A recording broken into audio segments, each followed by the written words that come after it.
बंधू बाबा भटांनी चाकणकर यांनी राजीनामा दिलेला आहे. हे बघा, चाकणकरांचा राजीनामा हे होणारच होता, कारण त्या ज्या पदावर काम करत होत्या, कार्यरत होत्या, त्या पदावर राहून हे असे अशोभनीय म्हणजे बंधू बाबाच्या चक्करमध्ये इतकी मानसिक गुलामी पत्करणं आणि त्या पदावर राहून महाराष्ट्रातील महिलांना त्या न्याय देऊ शकत नव्हत्या. ज्यांचा विश्वास ज्योतिषावर आहे, ज्यांचा विश्वास बंधुगिरीवर आहे, ज्यांचा विश्वास अशा अनिष्ट प्रथेवर आहे, त्यांच्याकडून महाराष्ट्राच्या महिलांच्या अन्यायाविरुद्ध त्या न्याय देण्याची भूमिका स्वीकारू शकत नाही. खरं तर त्यांचा राजीनामा झाला, पण आता या लिंगपिसाट खराताबरोबर असलेले बाकीचे काही नवरत्न जे आहेत, ज्यांचे फोटो किंवा त्यांच्याशी संपर्क येत आहे, आज त्यांची अफाट अशी प्रॉपर्टी आहे त्या बंधूंची, खरातांची, आणि या सर्वांची मला वाटतं की जे त्यांच्या संपर्कात आले त्यांचा सीडीआरच तपासला पाहिजे आणि सीडीआर तपासून काय काय कृत्य केले, काय काय संवाद झाला आणि कशा प्रकारे महाराष्ट्रामध्ये सत्तेमध्ये राहून अनेक मंत्र्यांनी त्यांच्या आहारी जाऊन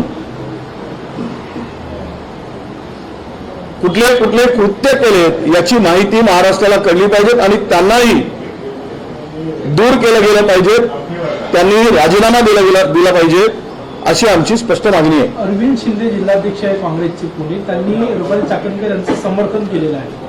नाही, कोण समर्थन केलं आहे त्यांचा वैयक्तिक विषय असू शकतो. अरविंद शिंदे कोण आहे, कुठला आहे, तो त्याचा वैयक्तिक असू शकतो संबंध अरविंद शिंदेचा, पण हे सर्व महाराष्ट्रातील काल पाहिलं आपण त्या बर्नेजींना केवढं टोल केलं गेलं आणि ज्या पद्धतीनं हे सगळे त्या महाराजांच्यावर श्रद्धा ठेवून किंवा अंधश्रद्धा ठेवून, श्रद्धा कसली मोमलाची, अंधश्रद्धा ठेवून ज्या पद्धतीने वागले, त्यातून महाराष्ट्राची नाचक्की झाली आहे, सरकारची नाचक्की झाली आहे महाराष्ट्राच्या. त्यामुळे ही कारवाई इथपर्यंत आली. काल मला माहित झालं की हे प्रकरण ज्यांनी काढलंय त्यांनाच काल अटक केली, म्हणजेच खराताचं प्रकरण दाबायचं आहे असा एकूण सरकारचा इरादा दिसतोय.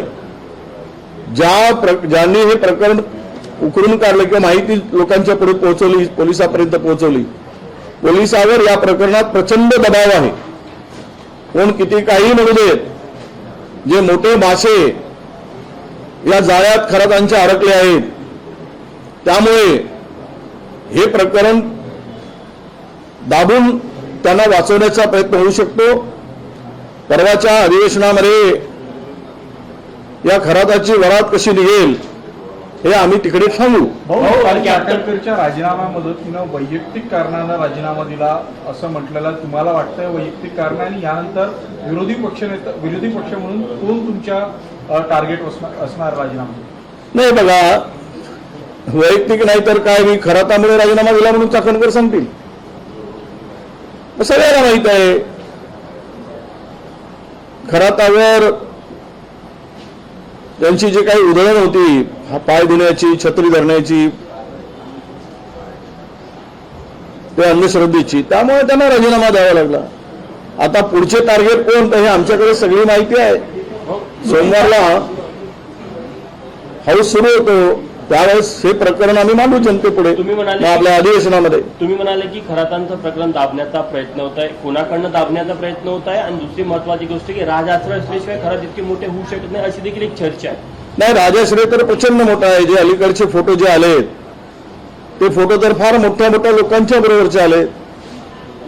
त्यामुळे आता मी त्या फोटोवर असलेल्या लोकांचा उल्लेख करणार आहे, कारण AI बरोबरचे फोटो असू शकतात, पण जे काही दिसत आहे त्यामुळे कोणाचं नाव घेणं योग्य नाही. पण जे व्हिडिओ आलेत त्यांच्याबरोबर असलेले हे अत्यंत म्हणजे माणसाला लाज वाटावी अशा पद्धतीचे ते व्हिडिओ आहेत. ज्या राजकीय नेत्यांचे फोटो आले त्यांच्याकडनंच वाचवण्याचा किंवा दाबण्याचा प्रयत्न होत आहे का? 100% सरकारला स्वतःची अब्रू वाचवण्यासाठी खराताला वाचवणं आवश्यक वाटत आहे, म्हणून तो दाबण्याचा प्रयत्न सुरू आहे. नाहीतर ज्यांनी हे प्रकरण काढलं त्याला अटक करायची गरज काय होती? कारण तो तर पोलिसांकडे गेला होता. हे सगळं प्रकरण उघडकीस आणणारा त्यांच्यातलाच जो काही माणूस आहे. आणि अलीकडे बंधुगिरी खूप वाढली ना. तो एक कीर्तनकार पाहिला ना, थोरात, काय गोष्टी करायच्या आणि अल्पवयीन मुलीवर बलात्कार केलाय. हे धर्माच्या नावाखाली ज्या पद्धतीनं अधर्म चाललेला आहे काही लोकांच्याकडून, तर यामुळे मला वाटतं की महाराष्ट्राची जी काही बदनामी होते आहे, मग ते संत परंपरा असेल किंवा धार्मिक श्रद्धेला जे काही छेद देण्याचा प्रयत्न होतो आहे हे फार वाईट आहे. आणि त्यांना वाचवण्याचा प्रयत्न झाला तर आम्ही रस्त्यावर उतरू आणि थोराताला आणि थोरांताच्या बरोबर आपलं सॉरी खरातांच्या बरोबर असणाऱ्यांना, खरात आणि त्यांच्याबरोबर असणाऱ्यांना कोणत्याही परिस्थितीमध्ये कारवाई झाली पाहिजे, यासाठी आमचा आग्रह राहणार. चाकणकर म्हटलं की महिला आहे म्हणून मला टार्गेट केलं जातं. असं हे पुरुषांनी आणि महिलांनी आपल्या मर्यादा ठेवून वागलं पाहिजे. आपण जर आपल्या मर्यादांचं उल्लंघन त्या पदावर कुठे बसलो आहोत त्या पदाचा मान गरिमा ठेवून वागलं पाहिजे. मग कोणी कोणाला टार्गेट करणार नाही. तुम्ही महिलांना न्याय देण्यासाठी तिथे बसलात आणि इकडे मात्र त्यांनी आता काल तर एक फोटो आला की करंगळीच कापून घेतली आणि रक्त दिलंय, अशी काही फोटो आले. तथ्य काय आहे सत्य काय आहे मी त्यावर फार बोलणार नाही. पण हे जे काही चाकणकरांचं एकूण त्या प्रकरणामध्ये जेवढा त्या खरातावर त्यांनी जे पद्धतीने वागले ते योग्य नाही, म्हणून त्यांना बोलण्याचा अधिकार नाही. खरातांना जे पाणी दिलं होतं ते महाविकास आघाडीच्या सरकारच्या काळात गेलं होतं असा आरोप होता. नाही ते तर आहे, उद्या वगैरे आरोप करतील. ते बेशरमांना मर्यादा कुठे राहिलंय? म्हणजे बेशरमकी जर धरली, स्वतःचं पाप जर ढाकायचं असेल तर ते कुणावरही आरोप करतील. त्यांच्या काही याला म्हणजे अशीच पद्धत चालली आहे ना. देशाचे पंतप्रधानही तसेच करतात, इथले मंडळी तशीच करतील. उत्तर भारत निघाला तेव्हा उद्धव ठाकरे मुख्यमंत्री होते आणि त्या कॅबिनेटमध्ये तुम्ही पण होते, ज्या कॅबिनेटमध्ये हा ठराव मंजूर काय हा जो GR निघाला होता ना खरातांच्या ट्रस्टला पाणी देण्याचा, त्या कॅबिनेट. हे बघा, ट्रस्टला पाणी देण्याचा विषय म्हणजे त्याला काही आम्ही ते कोणतं अशोक नावाचं जल देण्यासाठी दिलं काय? ट्रस्ट एखादी सगळे ट्रस्ट येतात पाणी द्यायसाठी, पण ते पाणी कोणतं द्यावं हे कोणाच्या काळात झालं? अशोक नावाचं जल म्हणजे त्याच्यामध्ये वियाग्रा टाकून, त्याच्यामध्ये ते खोकल्याचं औषधी घालून, त्याचं मिश्रण करून ते लोकांना देत होता. त्यामध्ये आता काय काय टाकलं कोणाला माहीत, आणि गुंगी आल्यावर काय काय खरातांनी केलं कोणाशी कोणाच ठाऊक. अरविंद शिंदे यांनी रुपाली चाकणकर यांचं समर्थन केलं होतं काँग्रेसचे. मी बोललो ना आता. एप्स्टीन फाईल संदर्भामध्ये मोर्चा काढला जाणार आहे. नागपूरच्या संघ मुख्यालयावरती हर्षवर्धन सपकाळ येण्याची शक्यता आहे. ते एप्स्टीन फाईल, ते नाशिकची एप्स्टीन फाईल, काय आगामी काळात एप्स्टीन फाईलचा फोकस आहे? हे इराण आणि इस्रायल युद्ध झालंय सुरू. आता अमेरिकेचे ट्रम्प ज्या पद्धतीनं इराणवर तुटून पडतायत आणि आमचे पंतप्रधान त्या संदर्भात बोलायलाच तयार नाहीत. ते एप्स्टीन फाईलचं प्रकरण याला कारणच आहे ना. हे सगळी जे काही लिंक जुळली आहे त्यामुळे 23चा मोर्चा मोठा होणार. आमचे प्रांताध्यक्ष असणार आहेत. आम्ही त्या मोर्चाची बैठका तयारी सुरू केलेली आहे. आजही चंद्रपुरामध्ये वंचित आणि काँग्रेसच्या कार्यकर्त्यांची बैठक आम्ही घेतो आणि त्यामध्ये हा मोर्चा एप्स्टीन फाईलच्या संदर्भात असलेल्या समावेश असलेल्या कोणत्याही किती मोठ्या पदावर असेल त्यांना त्या पदावर राहण्याचा अधिकार नाही, तो घालवला आहे, त्याच्यावर कारवाई झाली पाहिजे, अशीच मागणी आमची असणार आहे. आणि त्यासाठी ते असेल किंवा नाशिकचं प्रकरण असेल, हे नाशिकचं एप्स्टीन फाईल सारखंच आहे ना. 56 व्हिडिओ सापडलेत ना, एक नाही दोन नाही. म्हणजे 56 व्हिडिओ अजून पुन्हा काय काय पुढे येईल ते आता कळेल. मग खराब प्रकरणामध्ये एसआयटी कडनं दीपक केसरकर यांच्या निकटवर्ती यांची चौकशी केली जात आहे. कुठेतरी मित्र पक्षातल्या नेत्यांना लक्ष करण्याचा देखील एक प्रयत्न दिसतो का?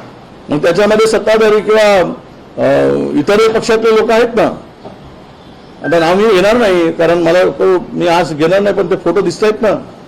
त्याच जिल्ह्यातील, बाजूच्या जिल्ह्यातील मोठे मोठे नेते, यापूर्वी महसूल मंत्री राहिलेले नेते, आत्ताच्या मंत्रिमंडळात असलेले नेते, ते पण आहेत ना. पूर्वीचे महसूल मंत्री आणि आत्ताचे मंत्रिमंडळातील मंत्री यांचे पण फोटो आहेत. राधाकृष्ण विखे पाटलांकडे बोट आहे का तुमचं? ते आता फोटो ते दिसत आहेत, त्यांचा पण फोटो दिसतोय राधाकृष्ण विखे पाटलांचा.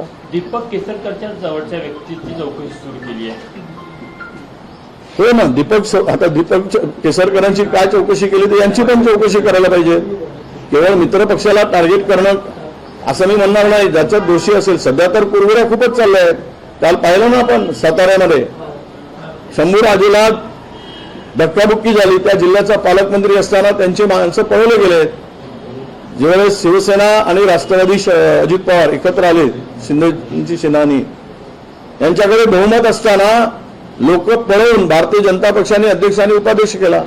त्या धक्काबुक्कीमध्ये मंत्र्याला हाताला दुखापत झाली. यावरून किती छान चाललेलं आहे ट्रिपल इंजिनचं सरकार.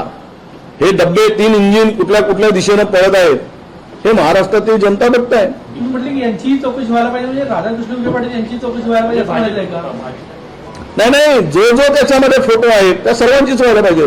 मी एकट्याचं नाव कशाला घेऊ, सगळ्यांचीच व्हायला पाहिजे. भाऊ, प्रकरण बाहेर येण्यामागं काही टायमिंग आहे का? नुकतेच उपमुख्यमंत्री दिल्लीला जाऊन आले, त्यानंतर हे सगळं प्रकरण आलं, काही नेत्यांचे फोटो समोर येत आहे. हे टायमिंग तुम्हाला वाटतं? कुरघोड्या तर प्रचंड चालल्या आहेत, फक्त तलवारी निघायच्या बाकी आहे. शब्दातून बाण रोज चाललेला आहे आणि बाणाला धार रोज लावली जात आहे. हे काय चाललं आहे? यांना कुठे जनतेची चिंता आहे? या सरकारला कुणाला चिंता आहे? एकमेकाची जिरवण्याचं काम सुरू झालेलं आहे आणि त्यातून आता तुम्ही पाहिलं निधीचं वाटप करताना सुद्धा जिरवली गेली. कुठल्याही मंत्र्याला कुठलाही अधिकार राहिलेला नाही, अशा प्रकारची परिस्थिती त्यांची निर्माण झाली आहे.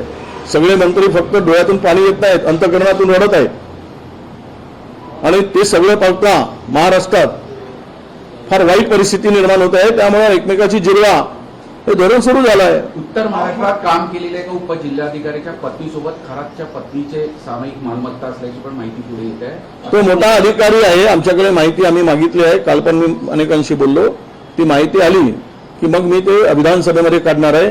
त्याची प्रचंड मालमत्ता आहे, प्रचंड मालमत्ता आहे. फार्म हाऊस आहेत, लँड जमीन आहेत, फ्लॅट्स आहेत. तर ते सगळे होईल ना. यांनी म्हणूनच मी म्हटलं की याचं सीडीआर करा, जेवढे जेवढे फोटो दिसतात त्यांचा. म्हणजे कोणी किती पैसे दिलेत. माणूस माणसाने कर्तृत्वानं मोठं झालं पाहिजे. पण हे अंधश्रद्धेला बळी पडून भविष्यावर ज्योतिषावर विश्वास ठेवून मोठं होण्याचा प्रयत्न करताय.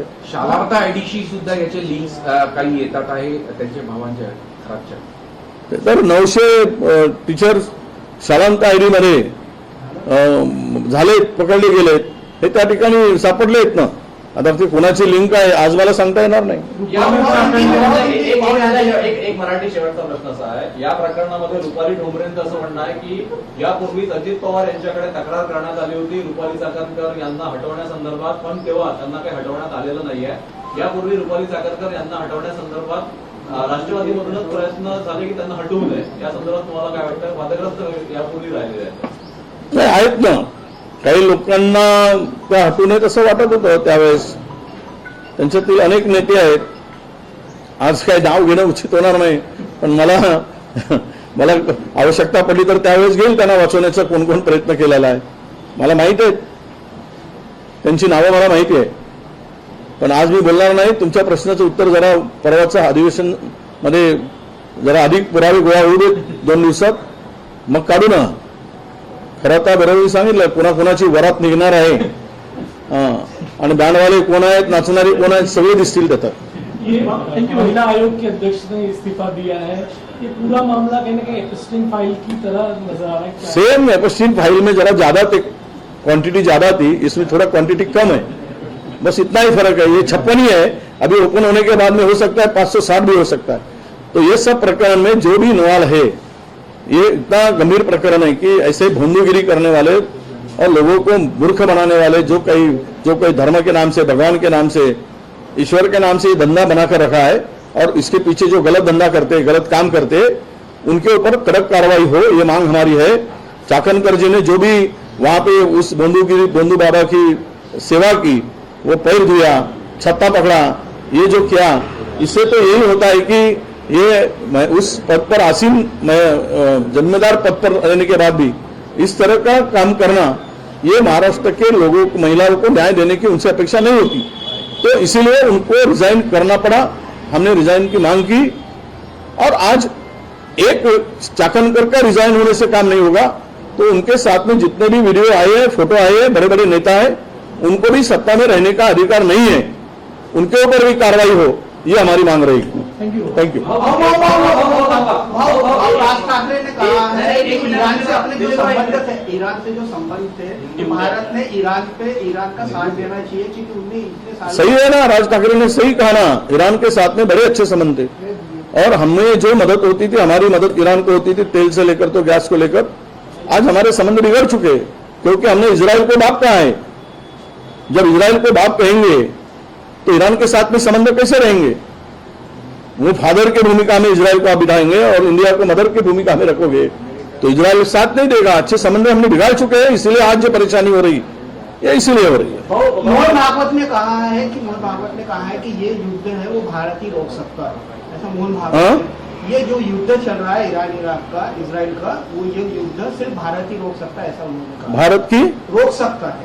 हाँ, वो तो सबको रोका है ना, पूरे दुनिया को रोक सकते हैं वो। मोहन भागवत जी चाहे और पंतप्रधान जी कहे तो दुनिया में शांति रह सकती है, कभी भी इसके आगे एक भी बंदूक भी नहीं चलेगी, गोली भी नहीं चलेगी। तो उन्होंने करना चाहिए, हमारी ऐसी इच्छा है उनसे। जम्मू कश्मीर में सेलिब्रेशन मनाना चाहिए। हिंदी जम्मू कश्मीर में ने मांग की है, हाँ बोलो। इनर सिटी में एबीवीपी ने मांग की है, जम्मू यूनिवर्सिटी से जिन्ना का सेलिब्रेशन से हटाना चाहिए। नहीं, तो जिन्ना के समाधि पर क्यों गए थे फिर पर? लाल कृष्ण जी, बहुत सारे भाजपा के नेता घुटने टेकने के लिए। जिन्ना भी हिंदुस्तान के थे। जब आजादी हुई तब तो दो फाड़ हुआ था। अब ये इनका धंधा ये है, जिन्ना को निकालो, टीपू सुल्तान को निकालो, धर्म की राजनीति करो और महाराष्ट्र की जनता को भिखारी, देश की जनता को भिखारी करो। इसके सिवा इनके पास में है क्या? देश की जनता को भिखारी करना और हिंदू मुस्लिम करते रहना, मंदिर मस्जिद करते रहना, यही उनको सिखाया यही गया है। बाकी सब बातें बेकार है, ऐसा उनको लगता है। प्रियंका गांधी को अवकाळी पावसामुळे नुकसान झालेलं आहे, विरोधी पक्षाची काय मागणी आहे? मराठवाड्यात असो, कोल्हापूर भागात नाही, प्रचंड शेतीफळ भागाचं नुकसान झालेलं आहे, द्राक्षाचं नुकसान झालेलं आहे, केळी बागांचं नुकसान झालेलं आहे आणि ज्वारीचं आहे, काही भागामध्ये आम्ही पाहिलंय, मक्याचं नुकसान होताना आम्हाला दिसतंय। हे सगळं जे कडधान्य आहेत, फळबागा आहेत, त्याचं प्रचंड नुकसान गारपिटीमुळे झालं आहे आणि कांद्याचं नुकसान झाल्याचं काही भागामध्ये आमच्या लक्षात आलेलं आहे। या सगळ्या संदर्भात तातडीनं पंचनामे केले गेले पाहिजेत आणि त्यांना मदत केली गेली पाहिजे सरकारने। केंद्र सरकारकडे प्रस्ताव पडून सुद्धा केंद्र सरकार महाराष्ट्राला वटाण्याची अक्षता देतं। अजूनही 29,000 कोटी रुपयेचा प्रस्ताव जाऊनही वर्षभर झाल्यानंतर 1 रुपया फुटी कवडी केंद्र सरकारने महाराष्ट्राला दिली नाही। तर ही परिस्थिती आहे। या सगळ्या परिस्थितीमध्ये राज्य सरकारने पुन्हा कर्ज काढावं। 11 लाख कोटीवर कर्ज गेलंच आहे। काल राज ठाकरे जे म्हणाले ते खरं आहे की 2 लाखाचं कर्ज होतं, 2 लाख कोटीचं, 2 लाख कोटीवरून 11 लाख कोटीपर्यंत गेला। महाराष्ट्र आता बुडवून टाकलाय, खतम संपून टाकलाय। इन्फ्रास्ट्रक्चरच्या नावाखाली, कमिशनखोरीच्या नावाखाली या सरकारने महाराष्ट्राची लूट केली आहे। आता शेतकऱ्यांसाठी पुन्हा कर्ज काढा आणि शेतकऱ्याला मदत करा, वाऱ्यावर सोडू नका, अशी आमची मागणी असणार आहे। वो एक लास्ट क्वेश्चन, असम में प्रियंका गांधी को भागदौड़ दी है, उसके बाद भी कांग्रेस के नेता छोड़ के जा रहे हैं कांग्रेस। क्या असम में प्रियंका गांधी को भागदौड़ दी है संभालने की, उसके बाद भी कांग्रेस के नेता छोड़ के जा रहे हैं कांग्रेस। ऐसा है, जो छोड़ के जाता है ना वो सत्ता के लिए जाता है। वो सत्ता चाहिए, पावर चाहिए, तो उनको लगाऊंगा कि जो बेईमान है, जिनको लालच है, वो आइडियोलॉजी से थोड़ी जुड़े थे। वो तो अपने कुछ मिलाने के लिए आए थे, हासिल नहीं हुआ तो भाग रहे। तो ये तो ऐसे जाने से कोई पार्टी खत्म नहीं होती। ठीक है, आज सत्ता उनके पास में है, तो ये तो होता है, रूलिंग पार्टी है, सत्ता में है, जिसके पास में पावर है, तो ऐसे चूहे तो भागती है। तो ये चूहे भाग रहे हैं, कोई फर्क नहीं पड़ता उससे। एक आखिरी सवाल विभो ये है, राष्ट्रीय स्वयंसेवक संघ के मुख्यालय पर कांग्रेस की ओर से एप्स्टीन फाइल को लेकर मोर्चा निकाला जा रहा है। इसके पहले जिन जिन लोगों ने परमिशन मांगी उनको दूर ही रोका गया था। इस पूरे मामले में आपको परमिशन मिली है क्या राष्ट्रीय स्वयंसेवक संघ? देखो, ये सब जो कर रहे हैं वो वंचित बहुजन आघाड़ी के परमिशन ले रहे हैं। ये प्रकाश जी आंबेडकर साहब ने ये इसके जिक्र किया था और हमारे प्रदेश अध्यक्ष से बात की थी, और परमिशन वगैरह लेने का काम उनके तरफ है। अभी तक तो मुझे पता चला कि कल तक नहीं दी गई थी, और हमने प्रयास जारी रखा है। अगर नहीं होगा तो भी मोर्चा निकलेगा, ये तय है। एप्स्टीन फाइल का आरएसएस का क्या संबंध लगा रहे हैं आप और संघ मुख्यालय पे मोर्चा निकालने के? सरकार किसके इशारे पर चलती है? संघ के इशारे पर चलती है ना। तो सरकार को सबक सिखाए। सरकार से ये जो बात करते हैं बड़े इथिक्स की, तो ऐसे इसमें जो आरोपी है उनके ऊपर बाहर करने के लिए आदेश दे। बहुत सारे और विषय है जो देश में जातिवाद धर्मांधता फैली है।